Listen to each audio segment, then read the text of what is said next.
that role, that our history begins with the arrival of the first people, not with the arrival of the first white people, not with the arrival of the first fur traders or the first American settlers, but with the arrival of the first people.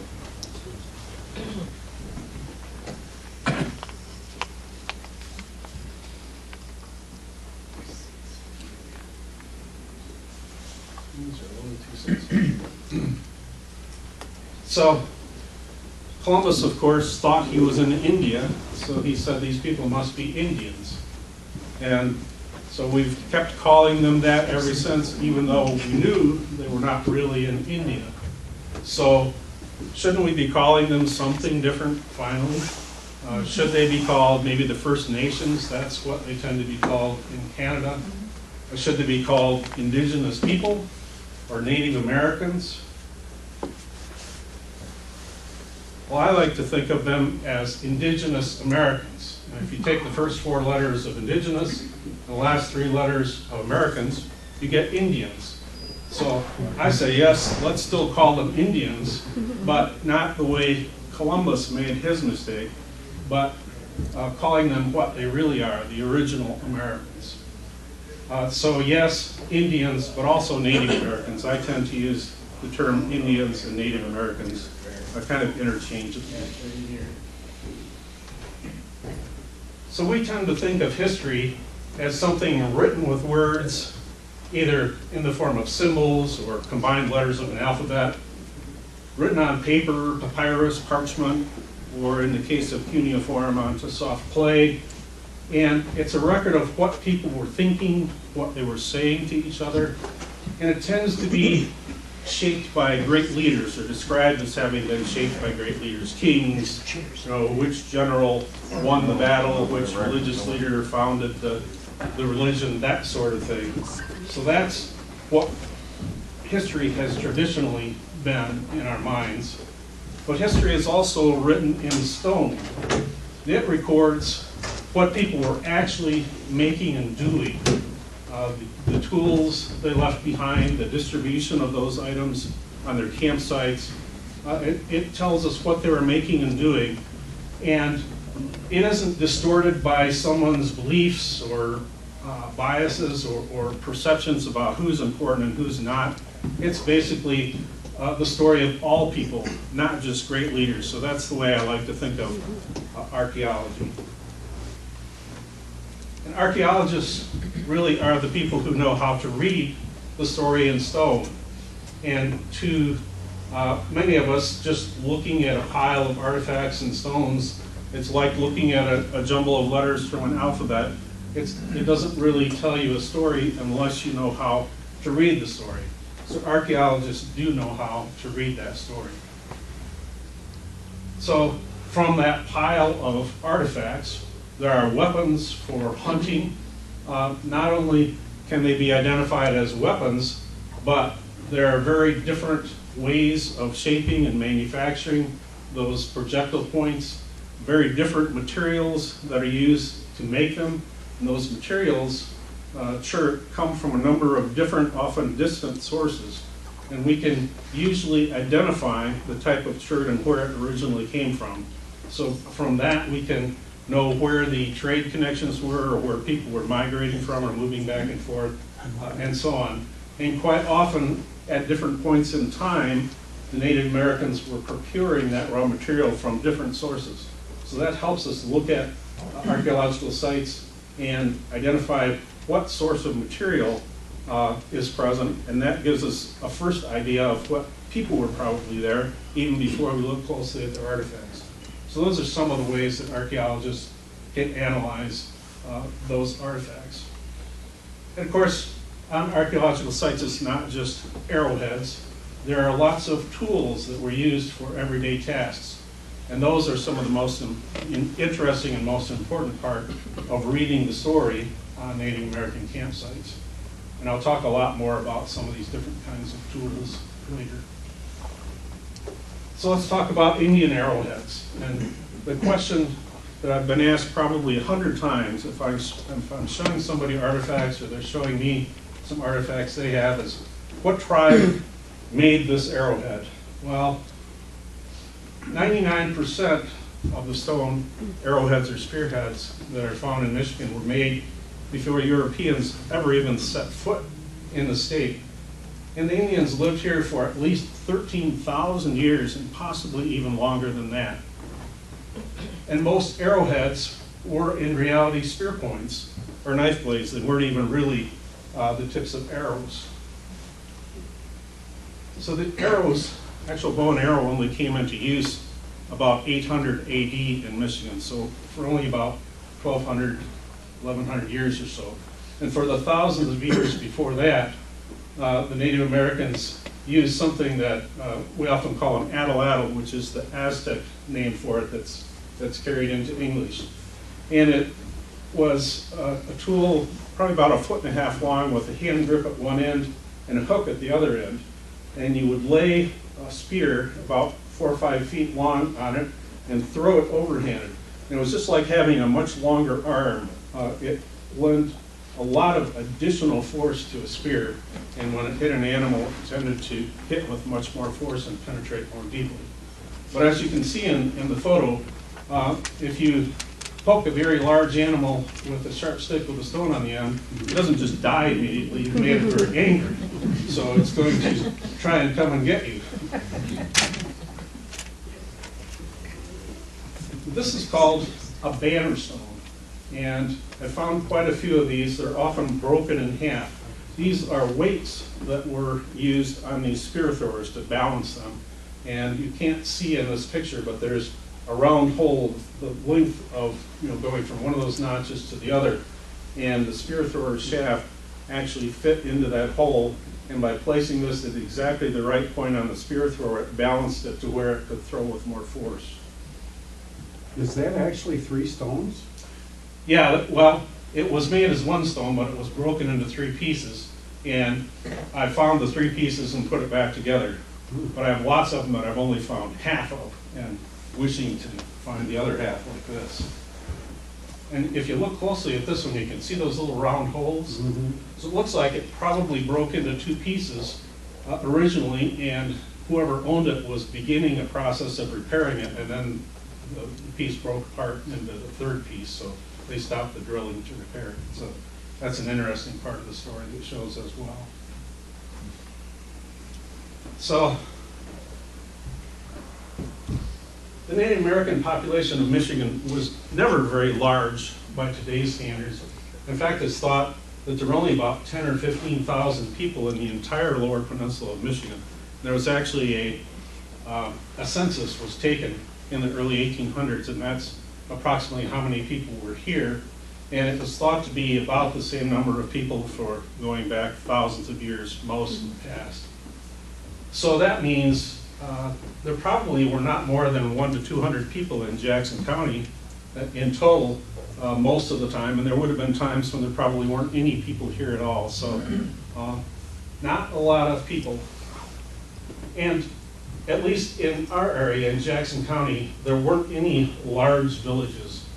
All the campsites that I find are really just small family groups of people that stayed there for part of the season. There aren't any big permanent villages with large numbers of people. And these families would have been 2 or 3 adult males, 2 or 3 adult females, and 3 or 4 children. And this is typical of hunter-gatherer peoples all over the world and throughout long periods of time. It's very difficult for a single man to hunt with the kinds of tools and weapons they had. You can be much more successful if there are 2 adults or 3 adults, and then those they would usually have wives with them. And at any given time, a hunter-gatherer population has to be about 40% children in order to maintain a stable population. So that means these small groups would have almost always had 3 or 4 children with them as well. So we tend to think of Indians as just hunters and campsites, but virtually all of these sites that I collect artifacts on, I can see things there that were probably the result of children. And the other thing that comes into play is even though the population was very small, they were here for a long, long time. So you see hundreds, even thousands of artifacts that are found. Every farm, when I was growing up in the 50s and 60s, every farm had a cigar box of arrowheads that the farmers had picked up back when they farmed with horses. So there were just arrowheads and spearheads everywhere across the land. And you think, well, with such a small population, how could there be so many of them? But the answer is that they were here for 13,000 years. So that was an immense amount of time to accumulate those artifacts from them. And the really favorable campsites that I found, for instance, one on the east side of Stony Lake in Napoleon Township, I've identified at least 30 different groups of people that came there, very small groups of people. And they're distributed in slightly different locations around a large field, and there are differences in the artifacts and the materials that they use and so on that I'm able to distinguish those separate groups at many different points in time. And the same thing is true for many of the other campsites. Small groups of people, but over thousands of years, the usage accumulated. Do you and Linda Haas share many of the same resources when it comes to your research resources for the Jackson County area and that Michigan in general? Not yet. Okay. I've only just recently become involved with the Historical Society, Okay. so as we go forward, we'll probably share more. So the house structures that would have been present on these sites were usually dome-shaped, and they would vary in size depending on how many people were in the family. And this is a type of structure that was in use pretty much around the world because it worked so well. And it was just big enough to hold the people that lived in it, and easy to keep warm and comfortable. Just their body heat was enough to keep the interior of it relatively warm in the wintertime, even if they didn't have a fire.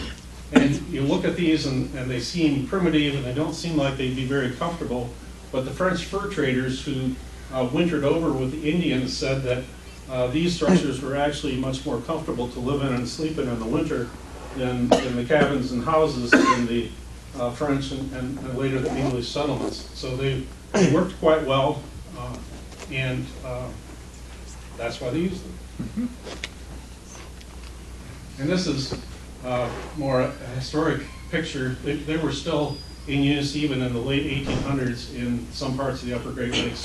There are actually some photographs of how they were built rather than just speculation. So these are some examples. This is how they would have been built and what they would have looked like around Jackson County in prehistoric or pre-contact times. What's the covering of that? The covering of that one is a woven mats.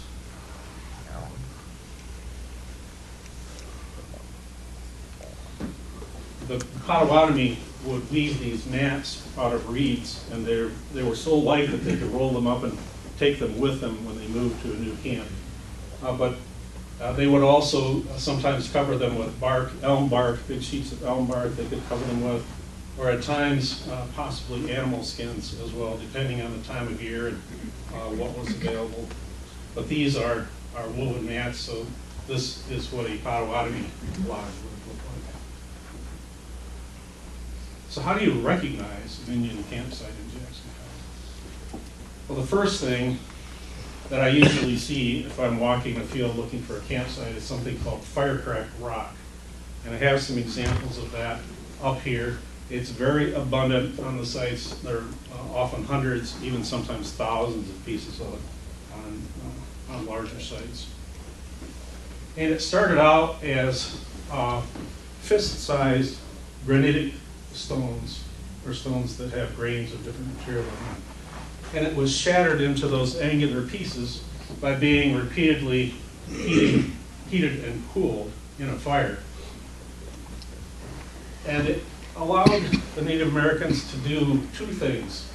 One is they could dig a fire pit into the ground, a foot, maybe 18 inches, line it with these rocks, build a fire in it, get the rocks really hot. They would hold a lot of heat, and take the fire and the ashes and all that out of it, and then they could put meat and vegetables in it and cover it up and bury it and they would just cook in there just like it was an oven, and then after half a day or a day, open it back up, and everything was cooked and ready to eat. And that was more important than it might seem. A lot of the vegetable foods that the Native Americans ate were roots and tubers. And when plants produce fruit, they want that fruit to be eaten when it's ripe, because the animals who eat it will transport it somewhere else and drop it somewhere along with a nice dose of fertilizer, and then the plant can grow from those seeds. But the roots of plants don't really want animals or people to eat them, so they'll often contain various amounts of toxic materials, sometimes poisonous, sometimes just irritants. And those materials can be decomposed by cooking those roots. And so that was a really important way to make a lot of the kinds of tubers and roots that the Indians ate edible, so that you didn't get sick when you ate them. So they would cook it in that oven for a while, open it back up, and now you've got some nice roots and meat all cooked together, and the roots flavored with the meat and so on. So that was a very widespread cooking technique, and that's part of why there are so many of these fire-cracked rocks on all of these sites.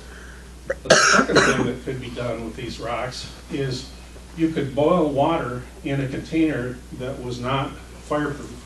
A container made out of bark or wood or an animal skin. If you put water in it, you could heat these stones up real hot, and then with a couple of sticks, carry the stones over, drop them in the water, and you could boil it in a container that otherwise would not have withstood fire, and you couldn't have used it for that. And so why would you want to do that? What was very important to the Indians, the meat from wild game has almost no fat in it. It's mostly protein. And if people eat too much of that very lean meat without any fat to go with it, it will actually make you sick. The human body can only process so much protein. We can't live on just protein. We have to have some fat to digest living. So the Indians were always trying very hard to extract fat from whatever source they could get it from. One of the ways that they did it was to crush up nuts or acorns and use this boiling process to separate the fats and oils out of the nuts and acorns. They would rise to the top of the water and they could skim them off. And the other major source is something called bone grease. The larger bones of animals that have almost no fat in their muscles have a lot of fat in the bone marrow. So the Indians would crush up these larger bones and the marrow into small splinters, put them in this water, heat it up, and then the fat would rise out of it and they could skim out the fat. So those stones were very important for that second purpose in producing a very important component of their diet.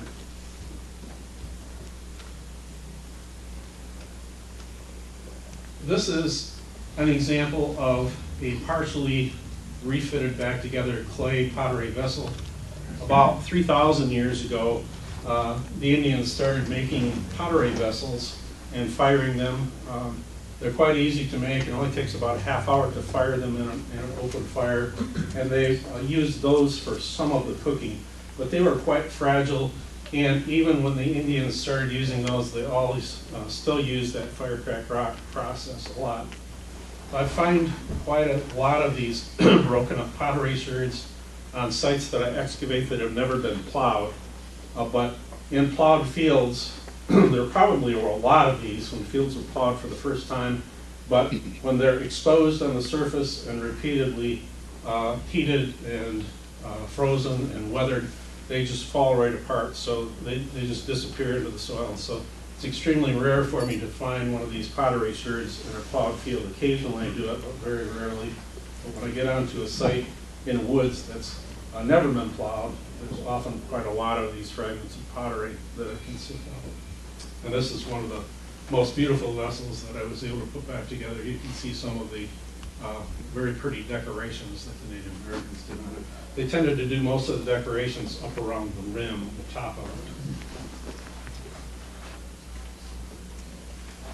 The other thing that I find on the Native American sites is sharp stone chips, chips of flint or chips of chert.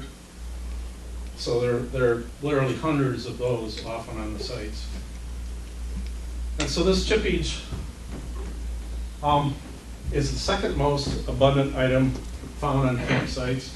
And it's made of various materials. I mentioned that there are a lot of different chert sources that we can identify from the patterns in the chert where it actually came from. They sometimes used quartzite or a greenish colored stone called argillite or slate. So there are a lot of different chips of different kinds of stone on these sites where they were making things. And you often hear the term flint used and the term chert used, and they're both composed of essentially the same material. It's called cryptocrystalline quartz. They're quartz crystals so tiny that you can't see them with the eye, and that's why it fractures with those smooth, sharp fractures. They both have that same kind of structure, but flint tends to be a somewhat higher quality. It forms in deposits of chalk and dolomite, and chert has a little bit more fossil inclusions and impurities, and it forms in dolomite, but more often in limestone. But they're essentially the same stone, and I tend to use those terms interchangeably when I talk about it. And there are no bedrock sources of chert in south central Michigan that are known. It all has to be carried in from a considerable distance. So as I mentioned earlier, that helps us tell both what age things are, to distinguish different parts of a campsite, which people were there, and also the age of artifacts, because different materials tended to be used at different points in time. And the thing about these chert chips is they were not just waste. It wasn't just something they were throwing away. They often made chips just to have these chips because it supplied a continuous amount of cutting edge. You needed to have a lot of sharp edges in order to butcher game and process plant foods and so on. And these chips were used for that purpose, for any kind of cutting that they needed to do. But they tended to dull rather rapidly, so they had to produce a lot of them because they tended to wear them out. And these are some examples. You probably can't see it in the slide, but along the edges, if you look closely at them, there are tiny flakes worn away where that edge of that chip was used to cut and scrape things. And this is a magnified example. It still may be hard to see, but if you look at where the red arrow is, you can actually see where those tiny chips were worn away as that was used to cut things. So there are lots of those on sites, and they're not just waste chips, they're actually tools. Another tool that I find quite a lot of on archaeological sites are scrapers, and these are known as thumbnail scrapers. You can see where that name came from the shape. They're often about the shape and size of a human thumbnail. And they were used primarily to scrape hides. They would have been mounted in handles like this. Of course, all of them on our archaeological sites here in Jackson rotted away long ago, the handles, and only the stone parts are left. These are some examples that were photographed in the 1800s because Eskimo groups up north were still using exactly these same kinds of scrapers and in handles like that. So probably when they were in use on our sites in Jackson, there would have been handles similar to this that they were mounted in. And they were probably an inch or two long to start with, and as they used them and dulled them, they would resharpen them until they gradually got shorter and shorter until there was not enough left to resharpen. And then they were discarded on the site, and those are the ones that we find. The ones we find are all worn out and no longer usable. When they were actually in use, they were quite a bit bigger. These were used primarily to scrape hides. A hide, if you don't remove all of the material on the inner surface of it that's not skin, will deteriorate very rapidly. So you have to scrape off any muscle or any tissue of any kind that's adhering to it in order to make it tannable and preservable. So Indians used a lot of these scrapers to clean the inside of the hides and make them usable for clothing and other purposes and make them last a while. So that was a very important tool. when a spear or arrow point would get broken in the hunt, the Indians would never just throw away the arrow or spear shaft and make a new one. They would bring it back to camp, remove the broken off base of the spear or arrow point, throw it away and mount a new one. So I find a lot of these broken bases on campsites where they were hunting and coming back and refurbishing their spears and arrows. So how do they mount those? Well, there's an amazing material called sinew, and this is an example of deer sinew. And it's made from the tendons, in this case on the back leg of a deer, that's several inches long. So you can take those tendons and they'll pull apart into tiny, almost hair-like fibers that are very, very strong. So the Indians would pull them apart and twist them back together to make a string or cord that was extremely strong. And the interesting thing about this is it stretches and expands a little bit when it's wet. So the Indians would use the string when it's wet to tie arrow or spear points on, and then when it dried, it would shrink and tighten up. So it worked extremely well for mounting spear and arrow points. They were very tightly mounted. One of the disadvantages of it, though, is if it got wet, it would loosen up and stretch again. So they would have to put some sort of waterproofing on their spear or arrow points. So this is an example of the kind of material that would have been available for that. The wild cherry trees, you've probably seen them, they'll often be leaking out this sap that dries. So they could have taken this kind of material and smeared it on to cover the sinew so that it wouldn't get wet if it rained. And the sap from pine trees that seeps out would serve the same purpose. So when any spear or arrows are found that, and this sometimes happened in the 1800s, where they were still in use even out west, they would always have some sort of waterproofing on that sinew that mounted a stone point to it. So that would have been a practice used throughout prehistory and history. This is another common tool that usually isn't even recognized. It's a piece of sandstone. Out of Napoleon, where we have the sandstone quarries, I find quite a lot of that on the sites. And it worked as a sort of combination rasp and file and sandpaper, and they'll have these little grooves in them when they were used that way. So you could grind away at, say, an arrow or spear shaft to smooth it out. You could grind a sharp point onto a bone or antler tool. You could grind a piece of slate into a shape that you wanted. So these were kind of sort of Swiss Army knife equivalents of tools for the Native Americans that they used to shape things with. And they're not very easy to recognize unless you know what they are. A lot of them, I think people see them and think they're nothing and ignore them. But they are present on the sites. One thing about the Native Americans is they drilled a lot of holes. I find a lot of these stone drills on archaeological sites. And if you think about it, if you don't have nails, you don't have screws, you don't have nuts and bolts, but you need to join things together, about the only way you can do it very well is to drill holes and then tie them together. And that's exactly what they did. So they would drill holes in pieces of bone or antler or wood and join different components together to make things that had to be made from more than one piece. So I find quite a lot of these drills. And of course, the bone and antler and wood things they drilled are long gone, but they did occasionally drill holes in soft stone like slate. So these are some examples, and we can see how those drills actually work to drill holes. And I mentioned that slate banner stone earlier and how important those were for spear throwers. It was a lot of work to make one of those. So if they broke in half, if it could be salvaged, the Indians would often drill holes in both sides of it and tie it back together with some cinder, let that cinder dry and pull it tight, and then they would have a serviceable banner stone for some period of time after that.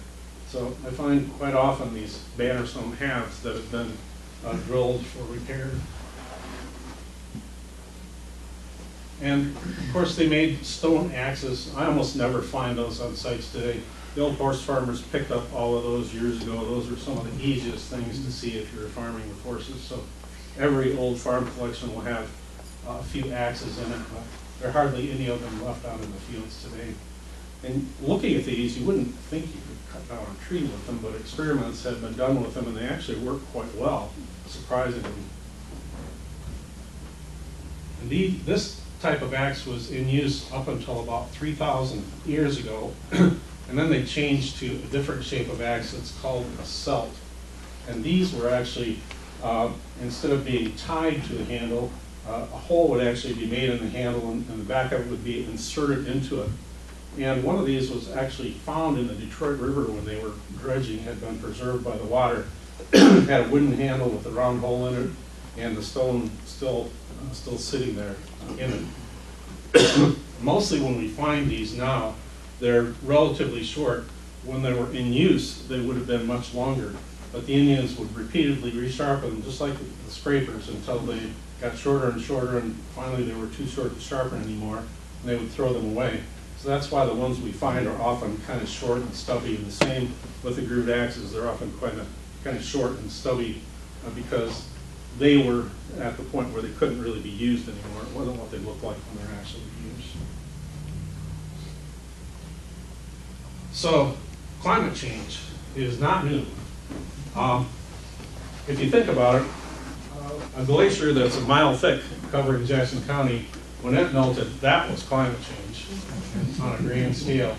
So it started melting about 20,000 years ago and melted steadily, and then between about 14,000 and 12,000 years ago, it suddenly got even warmer, and things melted rapidly, retreating further north. We think that's probably about the period of time when the climate here was most hospitable, and probably the very first people came up into this part of Michigan, somewhere between 13 and 14,000 years ago. So unfortunately, about 12,900 years ago, the weather suddenly got much colder again, and it may very well have driven the people out of Michigan for a period of time into more favorable climates up to the south. And about 10,000 years ago, the climate in Michigan became extremely dry, and the Great Lakes very nearly dried up. The water levels were hundreds of feet lower than they are today. Very, very different climate, and more than likely, a lot of Michigan would have been prairie at that time because it was so dry. The trees wouldn't have been able to survive. And coming into more recent times, there was something called the medieval warm period that lasted from about 950 AD to 1250 AD. So not only Michigan, but the entire northern hemisphere went through a period of warmth. And this was the time period when the Vikings were actually able to settle in Greenland. It was so warm in Greenland that they could grow crops and raise livestock. But then about 1450 AD, the climate suddenly cooled off, and that's why the Vikings were not able to survive in Greenland. They all disappeared from Greenland at that point in time. So if that wasn't enough, there was something called the Little Ice Age that started about 1450 and lasted until about 1850, when the climate suddenly got quite a bit colder. So right up into relatively recent times. And European records show that in Switzerland, the glaciers actually started moving back down the valleys and covering some of the villages. They were actually scraped right away during that period of time. And then about 1850, it started warming up again, and you can see how steep the slope is there on the right. So that's the point where probably our carbon dioxide and methane going into the atmosphere is beginning to have an impact. But as I mentioned, there's been a lot of climate change in the past, many different instances. So we have another one coming. One of the most interesting things about archaeology in this part of Michigan is that it was the very first area of Michigan to become ice-free at the close of the Ice Age. You can see that little area that I've shaded down here, and Jackson County is right up here in this corner. So by about 17,000 years ago, even though the glaciers were still covering the upper part of Michigan, Jackson County had become ice-free. And so it will be some of the earliest part of the state that animals and vegetation were able to colonize, and then shortly after that, people would have been able to come. So we know that they were here by about 13,000 years ago, but it could have been even earlier than that. We just haven't found the sites yet. This is another view of the retreat of the glaciers about 15,000 years ago. You can see how far north they were at that point. This is the oldest site that I know of in Jackson County. It's located near Stony Lake. You can see Stony Lake in the background there. And I've been excavating at that site for a number of years. I actually purchased the property to preserve this site on it. It was so important. And it's a very small site. That oval red shape that I've drawn there is the approximate distribution of the very old artifacts on this site. These are some friends of mine from the Michigan Archaeological Society digging with me on that site. You can see how we do it. We go down into the subsoil below the 10 inches that the plow cut, and there are some artifacts buried down there deeply, as well as in the top 10 inches that the plow turned over. These are some of the very, very old artifacts from that site. They're called fluted spear points. They're a very distinctive style of spear point, very different from later points. They don't have notches on the side. They don't have any kind of stem on the base. Instead, they have a long flake chipped up the middle of the side, up each side, so that they could be fitted into a split spear shaft and then tied in with sinew. And they would have been a very streamlined spear for stabbing. So it's believed that the people making these spear points were probably hunting caribou that were migrating up here at the close of the Ice Age, and these would have been very effective stabbing spears. And as I mentioned earlier, they would break off in the hunt, and those broken off bases would appear on the sites just like they did on this one when they would bring back the spear shaft and refit it with a new point. These are a very unique type of tool that is found only on these very, very old sites. They're called gravers. And they were used to cut eyes in bone needles, very fine bone needles. And the Eskimos were still using these in historic times. And if you're living in a very cold and harsh climate, you can only do that if you have clothing that is sewn with a very tight seams. In order to do that, you have to have needles. And so these were what they were using to make needles so that they could make the tightly seamed clothing that they could live in a relatively harsh climate at the close of the Ice Age. And you can make clothing by just using an awl and punching holes in leather, and that's what the later people did. But the seam that you sew together is not nearly as weather tight or warm as what you can get by sewing with a needle. So that's a very interesting, unique type of tool only on these very, very early sites. These are some more tools from that very early site that I showed you the picture of. And these are made on a black chert that comes all the way from Coshocton County, Ohio. It's called Mercer chert. So we know that the people were migrating up here from Ohio, probably following caribou herds and hunting them, maybe in the spring, and then maybe going back down south for the winter when the weather became harsh. And this is true of other very early sites that we see along southern Michigan. Their cherts are almost always from sources quite a distance south, which indicates that they were moving north and south back and forth and bringing those cherts with them. And there's a second very old site there at Stony Lake. The site that I showed you the picture of is kind of on the north shore of the lake. This other site is on the east shore of the lake. And you can see two more of these fluted spear points and some more of those tools made on that dark Mercer chert from Ohio. So these sites are quite rare, so it's unusual to have multiple ones in around the same lake like this. So you have to ask, well, what was bringing them there? And I figured that out. So the red arrow is the first site that I showed you with the fluted points. The blue arrow is the second site. And this is Stony Lake. This is an area of what is now muckland that would have been water at the time these people were camping there. And then these are more extensive areas of muckland that would have been water. So there are 2 points here where high ground comes together that would have been natural crossing points for animals for a game trail to be.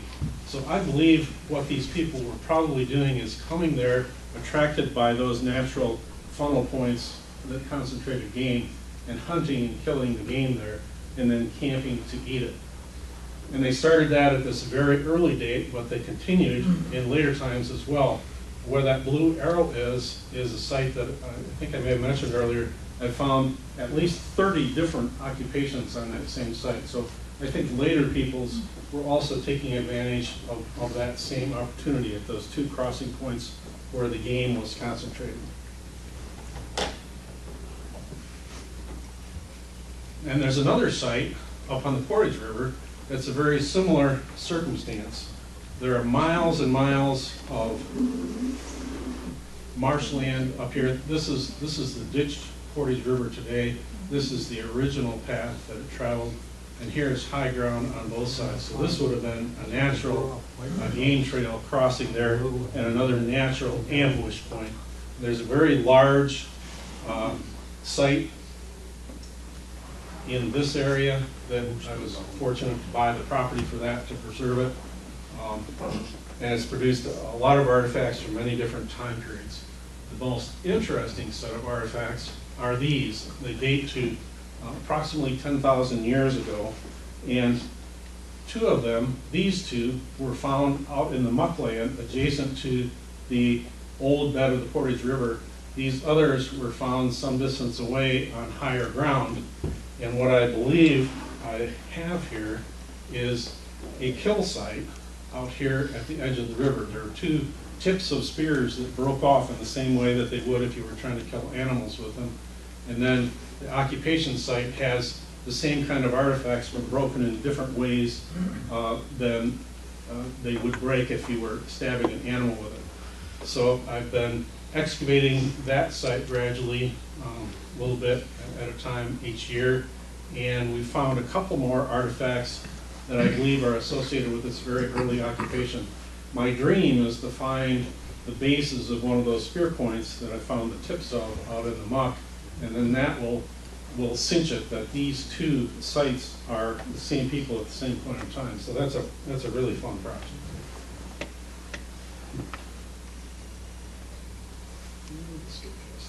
This is some excavation going on at that site. Each year I invite members of the Michigan Archaeological Society to come there and dig for a day with me, and we have great fun. I'll be doing that again this spring. If any of you would like to participate, all I have to do is join the Michigan Archaeological Society, and you can come and dig with us. It's the only thing I require. This is the group that dug 1 year. At the end of the day, everybody had a great time, and the weather is usually quite beautiful in April. I usually have the digs in April because the mosquitoes aren't there yet, and you get a little later in the summer out in all those wetlands. It's mosquito heaven, and it's hard to spend time there. So moving up to more recent times, this is a fascinating book that was created by Professor Hinsdale at the University of Michigan in 1931. It's called the Archaeological Atlas of Michigan. And he studied all of the original surveyor records that were done before the land was cleared. He interviewed and did correspondence with a lot of farmers and various people around the state who had knowledge about where Indian trails and villages and mounds and burial grounds were. He created this huge atlas, and each county is shown on one page of it with all the information that he was able to find.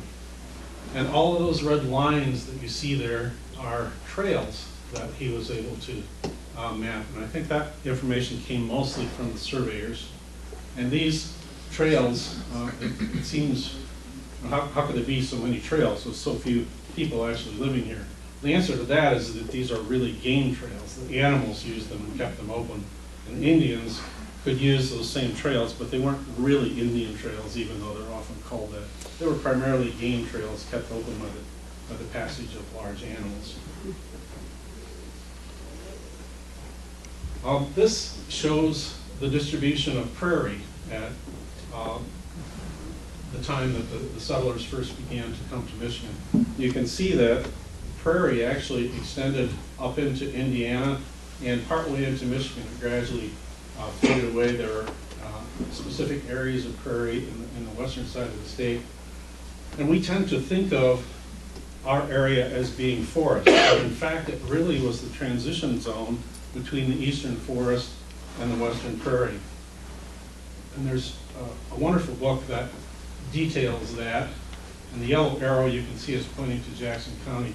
So this book actually studied all the different types of prairies, wet prairies, dry prairies, and so on, and mapped them.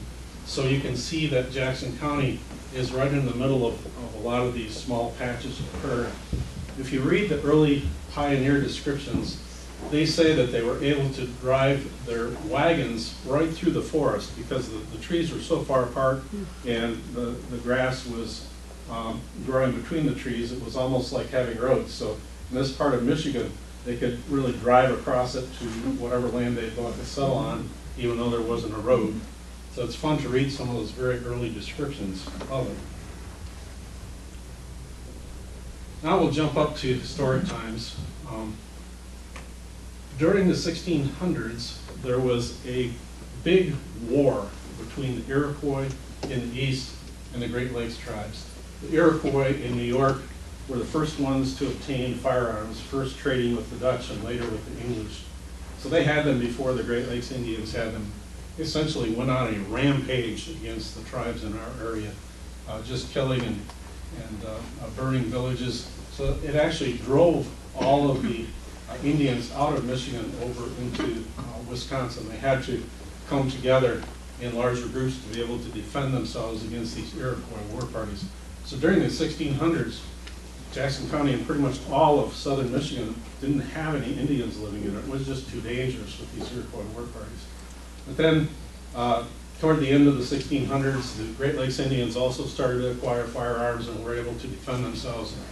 Finally, the war ended, and they were able to start moving back into Michigan.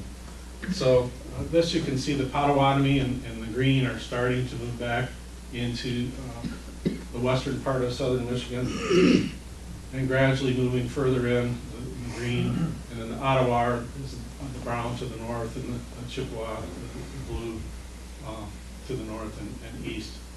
And then finally, this would have been about the disposition of the Potawatomi. At the time the settlers arrived, they pretty much occupied the southernmost counties of Michigan. Interestingly, the Indian Removal Act that was passed by Congress, all the Potawatomis, or almost all of them, were forced to leave Michigan. There were a couple of small groups that had been converted to Christianity that were allowed to stay because the local settlers really supported them and wanted them to stay. But almost all of the Potawatomi were forced to leave to free the land for settlers and make their farms. But the Ottawa and Chippewa to the north were not made to leave. So the populations there today are the direct descendants of Ottawa and Chippewa who never left Michigan. So the Potawatomi subsistence pattern, they were both farmers and hunter-gatherers. They would live in villages in the summer where they would tend their crops. You couldn't just plant corn and leave, or the raccoons and the deer would come and eat it instead of you. So they tended to stay in villages in the summer to tend their crops, and then in the winter they would disperse into those small family groups that I talked about earlier and go live by hunting through the winter. So they would grow corn, squash, beans in the cleared fields, and our area in Jackson County was not really suitable to their kind of agriculture. They really needed river bottoms with very fertile soil. So that's one of the big reasons why there aren't any large villages here. It was a good area for hunting, but it wasn't a very good area for growing crops the way they did it.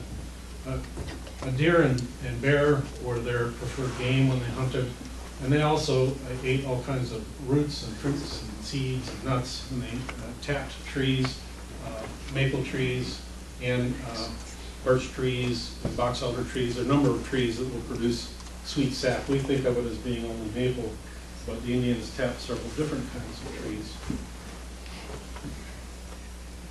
These are examples of musket flints. from the contact period, and I have quite a few of them down here that you can actually come and look at. The British musket flints, the later ones after 1760, after the war between the British and French, that the French lost, those are always this dark black or gray colored flint that was mined from deposits in England. And if you've ever crossed the English Channel on the water, you can see the white cliffs of Dover. Well, those are chalk deposits, and these nodules of this dark colored chert were actually in those chalk deposits. And the French musket flints were more of a honey-colored flint that was mined in France, and the one in the middle on this side, that's the only French musket flint that I've ever found. And that's not too surprising because, as we talked about, during the 1600s, there were no people here, and that would have been some of the time period when the French were most active, and even into the early 1700s. It took a while before people moved back into Michigan. So that's why there are so few French gun flints on the archaeological sites that I work on, and lots of British gun flints, because they were getting them from the British after they had pretty much moved back and resettled. So some notes on the fur trade. Beaver was king, I guess you could say, and the northern furs were the best. The farther north an animal lived, the denser and more luxurious its fur tended to be. So that's why fur trapping was so big in the Great Lakes and up into Canada. And interestingly, these furs were not being collected to make coats, they were used to make hats. The beaver hair was waterproof, and so the Europeans would remove this hair from the beaver pelts and then make it into a felt and shape it into hats. So these three-cornered hats that you see in all the very old drawings, those were usually made of beaver, and they were very waterproof. So hats, not coats, are why beaver were being trapped. And the profit margins for the fur traders were just immense, anywhere from 600% to 1,000%. If you were a fur trader, you could make big money buying low and selling very high when you went into the North Woods. And the reason they were able to make so much money is what economists call time utility and place utility. The traders had these goods at the time that the Native Americans needed them, in the spring when they were bringing in their furs, and at the place they needed them. The Native Americans couldn't travel all the way to Montreal or far in the east to get these things. They waited for the fur traders to bring them to them. So time utility and place utility is what the fur traders were taking advantage of, and the value that they were providing to the Indians. And interestingly, for the Native Americans, trading furs was a social transaction, not a commercial transaction. They didn't think of it in terms of money. They saw the traders as good friends who would provide them with all the trade goods that they needed to make it through a year in exchange for all of the furs that the Indians were able to trap that year. And if it had been a good year, trapping a lot of furs, then of course the fur trader made out well. If it had been a bad year and the Indians didn't get very many furs, they still expected the trader to provide them with the ammunition and anything else that they needed to live for the coming year. So that was kind of an added dimension of risk for the traders. The Indians didn't see it as buying and selling things.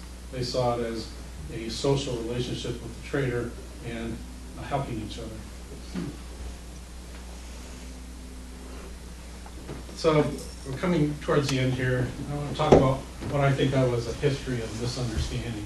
If you look at the old literature, especially from the 1800s, you see a lot of assumptions made that were simply wrong. You often see a place where a lot of arrowheads were found being described as a battlefield. Well, that's not usually the case. It's usually just one of those campsites that was very favorable and was used again and again and again. So of course there are a lot of artifacts there. And similarly, if burials were found somewhere, it'll often be described as a battlefield. But of course, Indians died for lots of reasons other than battle, and they had to be buried somewhere, so any of these sites that were used a lot will have some burials on them. That doesn't mean it was a battlefield, it just means it's a place where people lived. You also read often that arrowheads were chipped by heating a stone and dripping water on it. That doesn't work. Try it, heat up a stone, drop some water on it, and watch it break apart. There are a lot of romantic tales about places with the name Manitou included in it. Manitou Island or Manitou Beach, Manitou Lake. But it's really a much more sinister meaning. The Indians believed that there were two large monsters that lived in the Great Lakes. One was called Michiganabig, and it was a huge serpent that had horns on its head. And the other was called Michipishu, and it was a huge panther that also had horns on its head. They were believed to live in the Great Lakes, but it was believed that they were underground rivers that connected the Great Lakes to the inland lakes, and that these monsters could swim up those underground rivers and appear in inland lakes like the ones in Jackson County. So if there's a lake that has somehow the word Manitou associated with it, it means that the Indians believed that that was one of the lakes that those monsters could sometimes surface in, and so you wanted to be careful around that lake. And the Europeans always tried to describe a tribe as having a chief, like a king or an emperor who ruled it. And that was really just trying to impose a European frame of reference on how you looked at Indians. The Indians organizations were really very egalitarian. They didn't have leaders who could order people to do things, compel people to do things. They had a shared set of beliefs that held their society together, what was right, what was wrong, how people should treat each other, and that's how the tribes operated, not someone imposing rule on them from on high the way the Europeans were used to having people live together and interact. You often read about medicine men and all the different herbs that they use to heal illnesses. Well, that's another misconception. The Indians believed that illness was caused by spirits, evil spirits, and that it wasn't something that you cured with medicine. If they were giving some sort of herb to somebody, it was to drive out that evil spirit or somehow affect the spiritual problem that was afflicting the person. It wasn't to heal it in the way that we think of medicine. The other really big misunderstanding, you don't hear this term so often anymore, but many of us are probably old enough that you've heard the term Indian giving. That was something that the settlers misunderstood and really bothered them a lot. So an Indian would give a present to a settler wanting to become friends. So Indians, friendships, social relations were very important. They depended on each other. If there wasn't enough food or somebody was sick or something, you could go to your friends and get their help. Well, the Indians were offering that kind of friendship to the settlers, and you do that by giving a gift.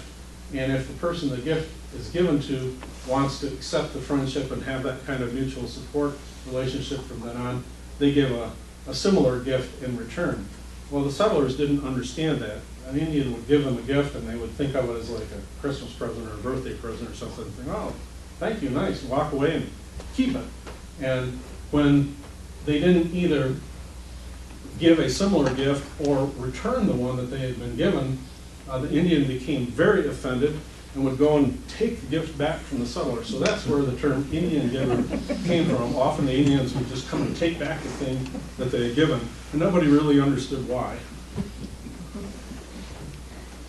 And finally, you'll read often in the old literature of how the Indians were not civilized, that their way of life was somehow primitive and below that of the Europeans or the Americans. And that wasn't really the case. And an illustration of that is when there were wars between the Indians and Europeans or Americans, Indians would sometimes capture children or women, and rather than kill them, they would sometimes adopt them into the tribe.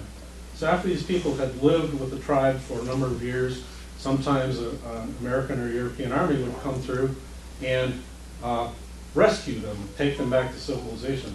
Well, interestingly, after those people had been back in civilization for a while, they would often run away and go back to live with the Indian tribes because it was actually a freer and more enjoyable way of life.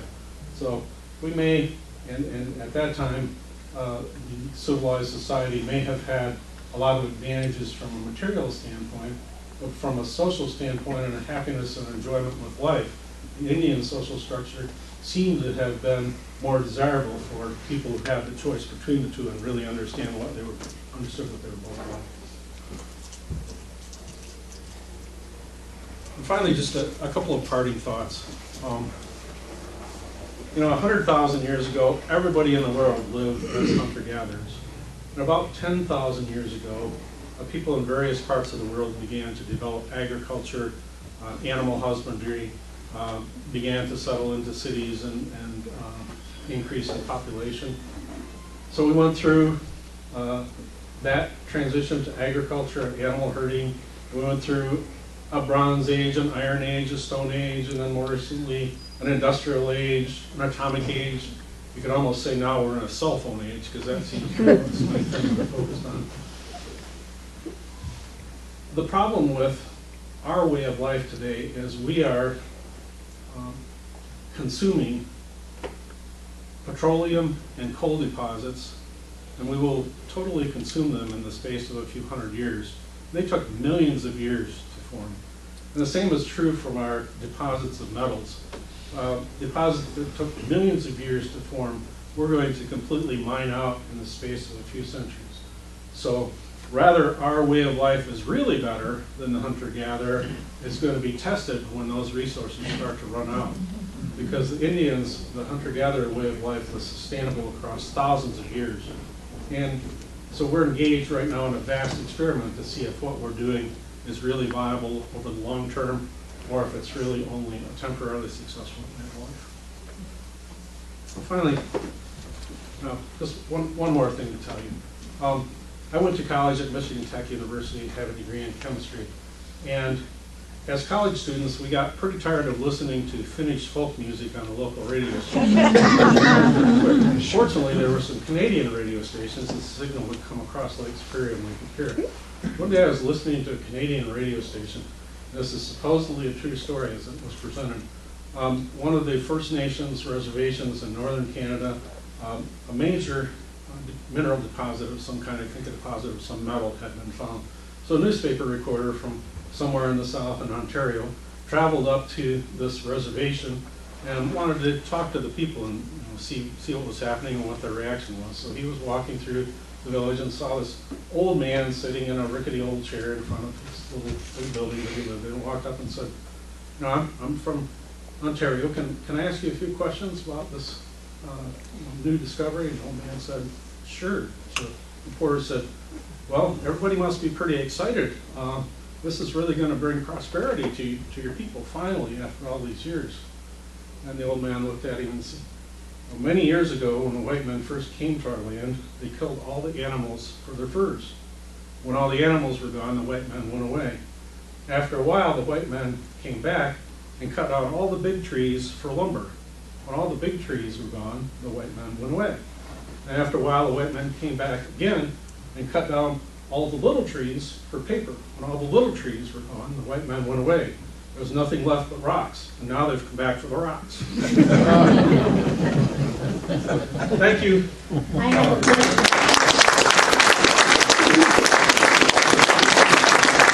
Now, I'll open it up for questions and discussions. I have a question. Have you done any excavating near Clark Lake?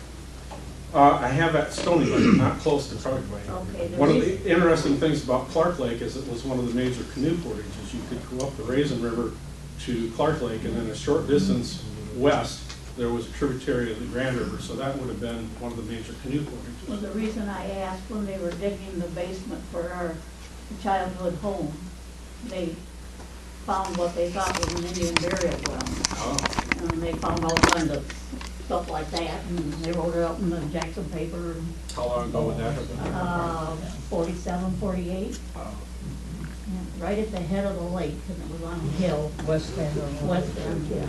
Oh, that would have been where the canoe portage was, so that probably was a favorite campground. Anybody Portage, you could have stopped there for the night. Yeah. And my grandparents had a store out there, and they said that during the summer, the Indians would come with what they thought was over by Liberty, and come over by the lake, and then sell their baskets and try to trade with people around there.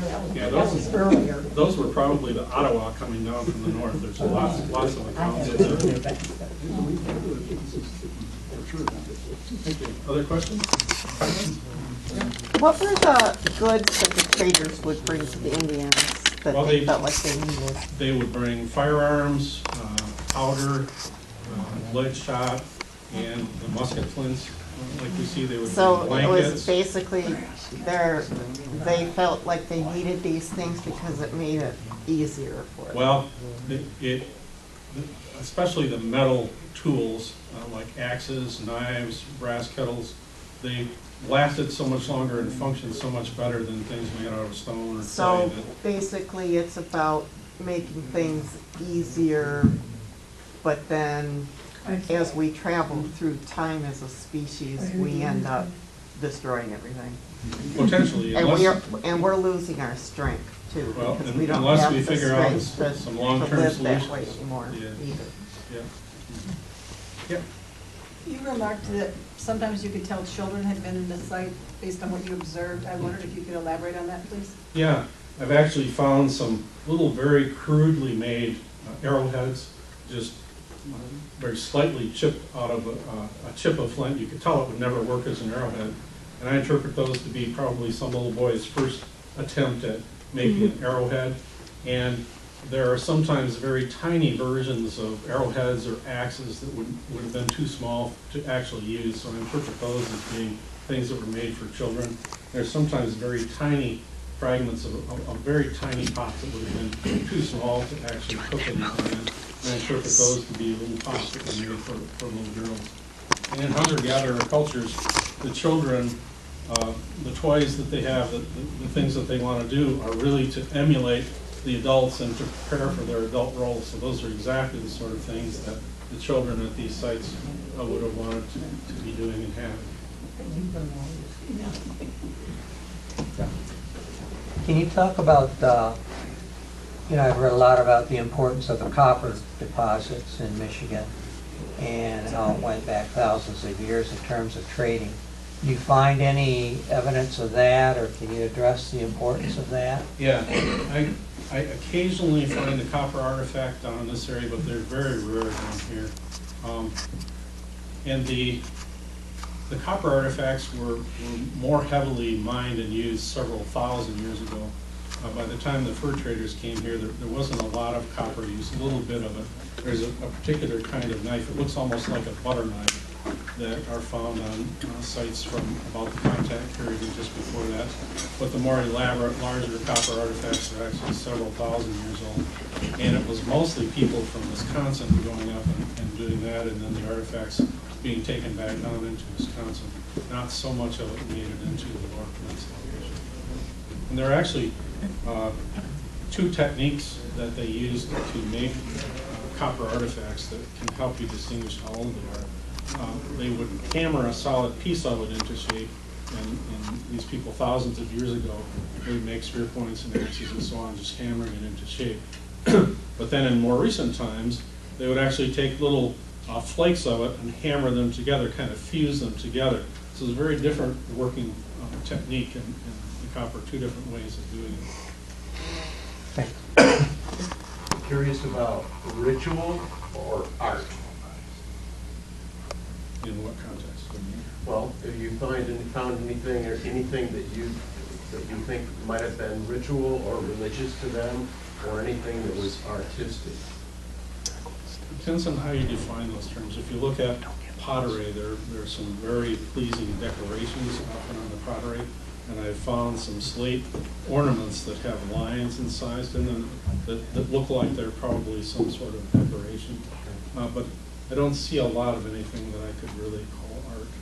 It was a tough life here. There wasn't a lot of leisure time So or this is a leisure matter of resources. they were trying to feed themselves. Yeah, staying alive was a pretty full-time job. And feeding your children, that's the other thing, that often people think in terms of Indians just hunting and, men and killing deer and stuff, but taking care of their children was really their primary job, just like it is ours today. And it, one of the ironic things about hunter-gatherer cultures is if you're short of food, we would think, well, you should give it to the children. But in fact, they had to feed the hunter and keep up his strength, even if it meant starving the children. Because if the hunter couldn't go out and get food, everybody starved. So that was a difficult thing to do, but every hunter-gatherer culture had to favor the hunters over even the small children. And February was the toughest month of the year to survive. By then, the animals were very weak, and a lot of them had been killed, and there just wasn't much to eat in February. So that was the time of year when people often starved if they couldn't find game. But that's why maple sap and other tree sap was so important in February. It was one of the few foods that you could get to, and it came at just the time that it was really needed. Other questions? I have a couple. Ken? Yeah, I think in previous conversations, you had mentioned having done some excavation over on the western side of the county, although most of your work's been over on the eastern side. I'm interested in whether you've ever picked up anything about what's called Indian Springs, which is north of M60, out just along the Kalamazoo River by King Road. I've been there, yes. And Any- I have artifacts from there. Oh, you A do? number of people have collected artifacts from there in the past, yes. Do you have any idea how significant a presence that might have been? Well, it's another site that several different groups of people camped at. One of the most interesting things about that site is that there are spear points made of this greenish stone called argillite. And there were very large spear points that they were hunting some kind of very large game with, so that's what makes that site most interesting. So several people hunted that over the years, and I've been able to acquire their collection. So I have quite a number of artifacts from the Indian Springs site. And in fact, I have quite a lot of artifacts from that general area. Bob Rollison, that you may remember, was a good friend of mine. He collected on sites in that area and kept very good records of where all his artifacts came from. When he passed away, I was able to acquire his entire collection. So I have lots of artifacts from the Spring Army area. And some of his collection came from that. So where would that material have came from that they made those spear points from? Nobody is real sure. You can find a little bit of it in the glacial till, but I've never seen very much or very big pieces of it. So it's still a little bit of a mystery where that stone to make those large points was coming from. But the reason that they were using that stone, we think, is because the chert that was available in Michigan didn't come in large enough pieces to make the 5 or 6 inch spear points that they needed for hunting something very large. So these greenish argillite spear points, if they haven't been broken or resharpened, are much larger than any other spear points that I find. 5 or 6 inches long is not unusual for one that hasn't been broken or resharpened. I have several that size. So it's an interesting question still. Where were they getting this material from? Because there's quite a lot of it on sites around here. It was all coming from somewhere, but I don't think they could have procured it locally. Other questions? I have two.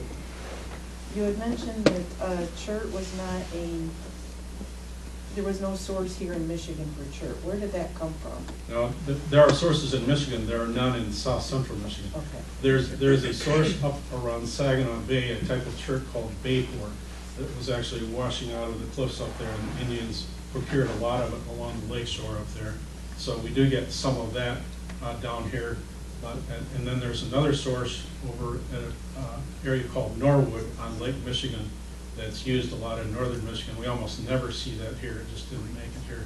Most of the chert that we see is from sources to the south in Ohio, some in Indiana, and actually some comes from the Niagara Escarpment over by New York in one period of time.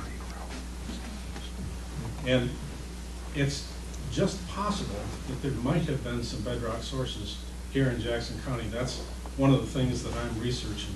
The coal deposits that were all mined out would have had layers of limestone mixed in with them.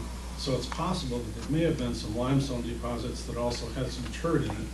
And those were long ago destroyed. Every exposure of coal and that limestone was mined out long ago. But what I figured out is that the campsites near where those sources might have existed would have some sort of chert that might be unique and not attributable to any of those other known sources. So I eventually want to go through all my chert chippies and identify some places where those coal mines were located that there would have been a limestone deposit, and see if maybe there's some sort of chert present in those chippage collections that might have come from there.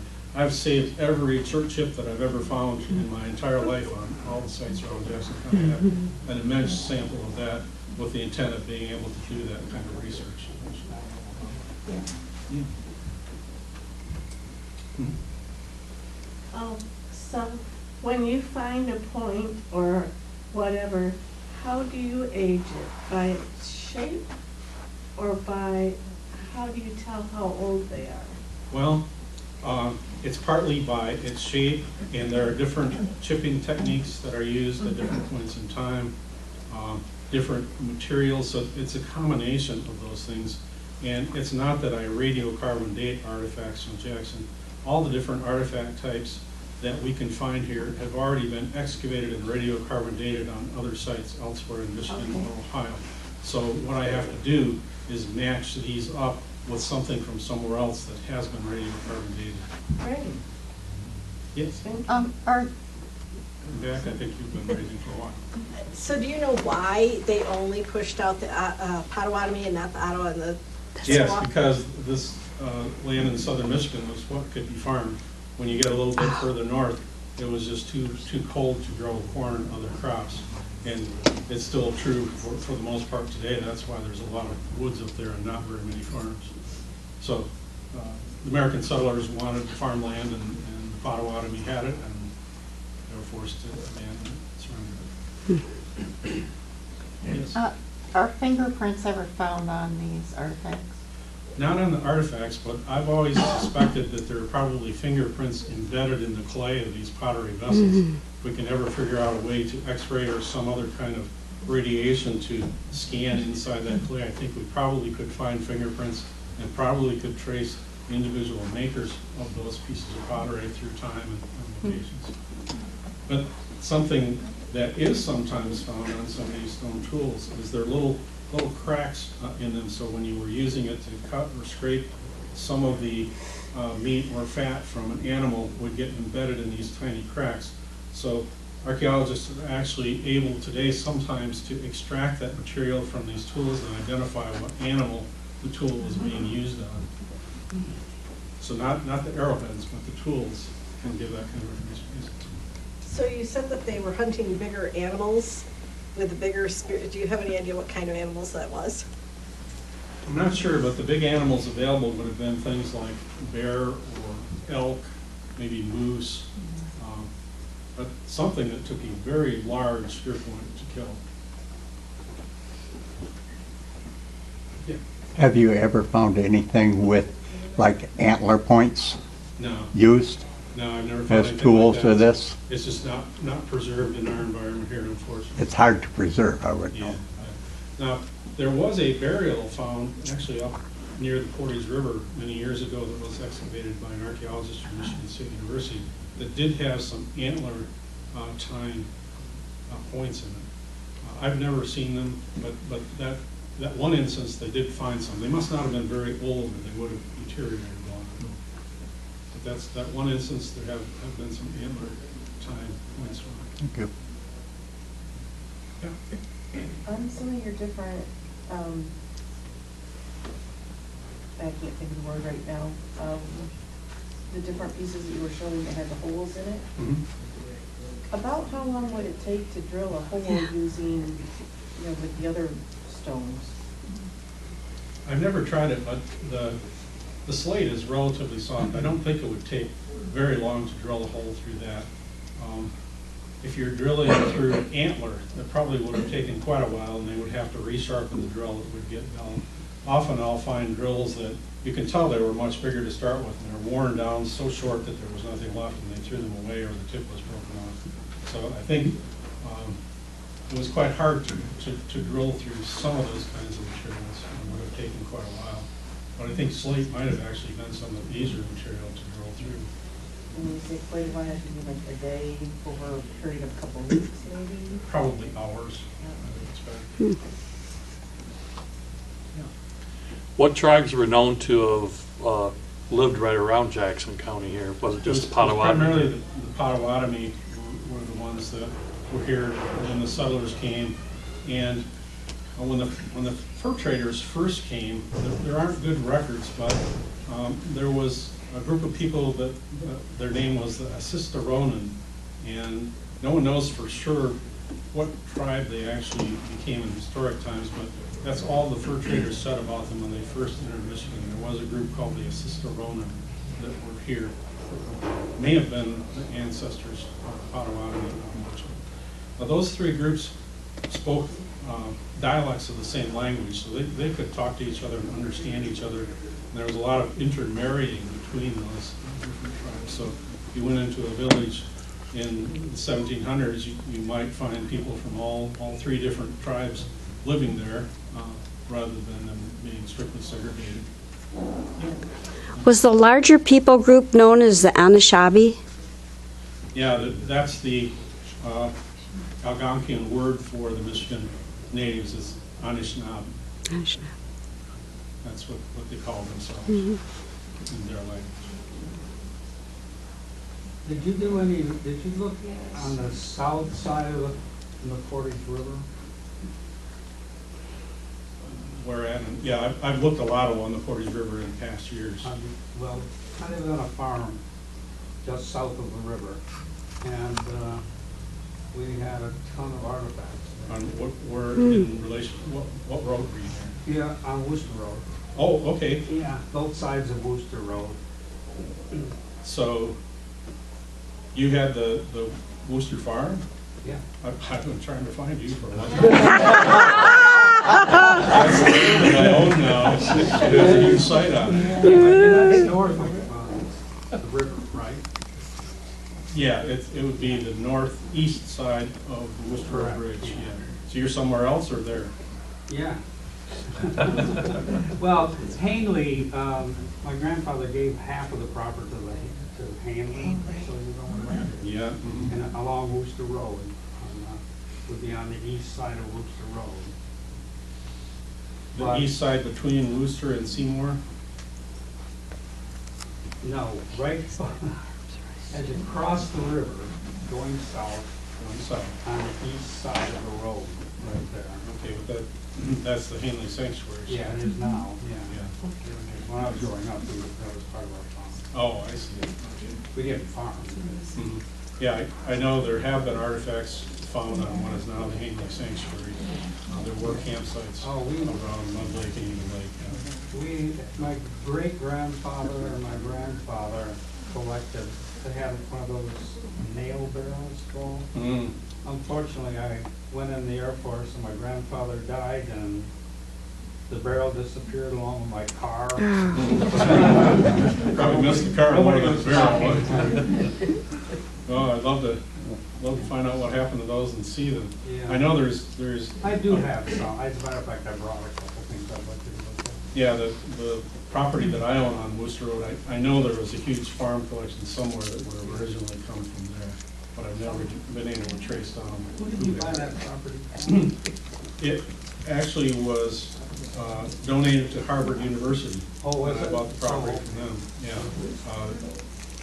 Attorney, I think it's Essel Bailey, ended up owning 600 acres there, and he was trying to sell it as a single parcel. He tried for years, and I kept contacting the real estate agent saying, will he break it up yet? Will he break it up yet? And finally, one time I called him, and he said, well, they're ready to break it up.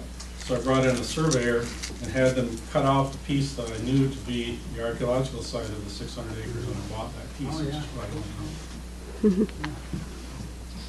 Yeah, I'd love to see your stuff. Other questions? I had a quick one. Did you say when you thought the Stony Lake site, people lived there? Well, the earliest people would have been close to 13,000 years ago, and then there were at least 30 different occupations between that time and right up to the historic contact period. That French musket flint I actually found on that site. So that's on land, one of the land historic campus.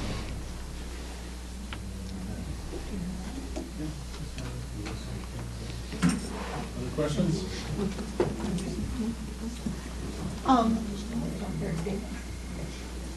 Do you know if it is still believed that the native people came across the Aleutian Islands, or is there any newer theories?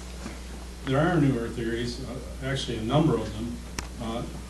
Some sites in South America are now being shown to be much older than the time period when people could have come across the Bering Strait. So it's suspected that maybe they traveled by water, maybe along the coast, and wouldn't have been prevented from doing so by the glacier.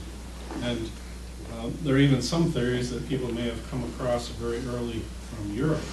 And I came across a very interesting literature reference one time. Some fishermen off the coast of Norway found an Eskimo floating out there in a kayak. He had been blown all the way across the ocean and made it to Norway and was still alive. So that suggests maybe people in very early times with very primitive watercraft might have been able to go the other direction. So there's very interesting studies going on there, but definitely there were people here much earlier than 13,000, 14,000 years ago in South America. Other questions? Well, thank you all. Thank you. Thank you.